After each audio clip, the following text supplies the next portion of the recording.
Mga boss, ito daw yung pangtatapat nila, the biggest tandem for 2028 election, mga boss. So mayroon silang moto. Sugpuin natin ang korupsyon. Baka kabaliktaran to, mga boss.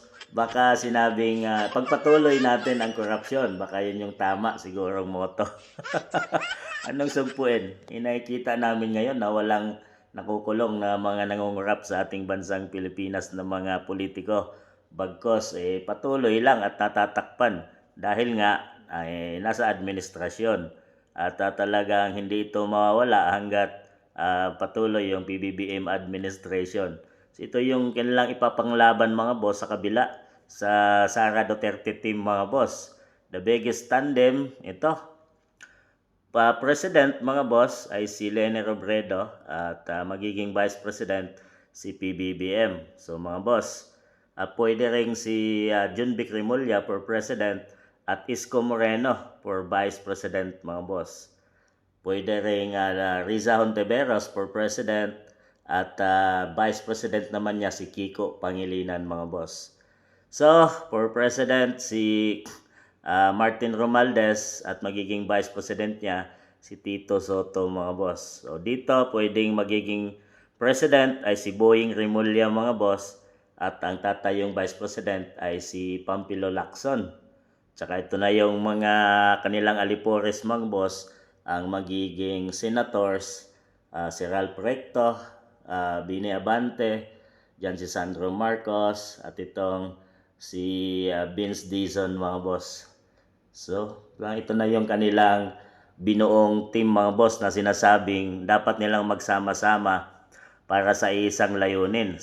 Talunin si BP Inday Sara sa 2028 election. So, kailangan nilang maghati-hati, mga boss, para kahit papaano ay isa sa kanila makalusot ay panalo pa rin sila dahil magkakampi lang naman sila, mga boss.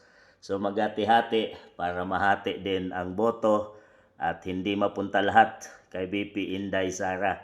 So malaking chance kung maghiwa-hiwalay sila, mga boss, at ito yung kanilang magiging tandem sa 2028 para may chance talaga na matalo nila ang kay line-up ni BP Inday Sara na sinasabing magiging tag team din niya si Rodante Marcoleta sa 2028, mga boss.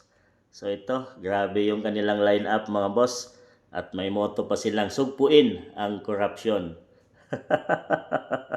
Nakakatawang motto, mga boss, dahil ngayon hindi nga masugpo-sugpo ang corruption under PBBM administration, mga boss. Bagkos pinagtatakpan at nililihis ang lahat ng investigation pag napupunta na or natutumbok na kung sino ang pinuno talaga, mga boss. So ganyan ang kanilang motto at agenda para tumakbo sa 2028 election. Mga boss, vote wisely. Huwag tayong magpapaloko sa mga manloloko na ito dahil nakita na natin kung ano ang kanilang papel na ginagampanan ngayon sa ating bansang Pilipinas.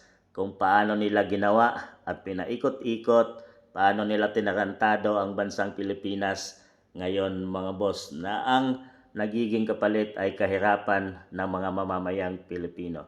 Kayo na ang musga, mga boss. Baka mayroong kayo napupusuan dyan sa sinasabi nilang biggest tandem for 2028 election.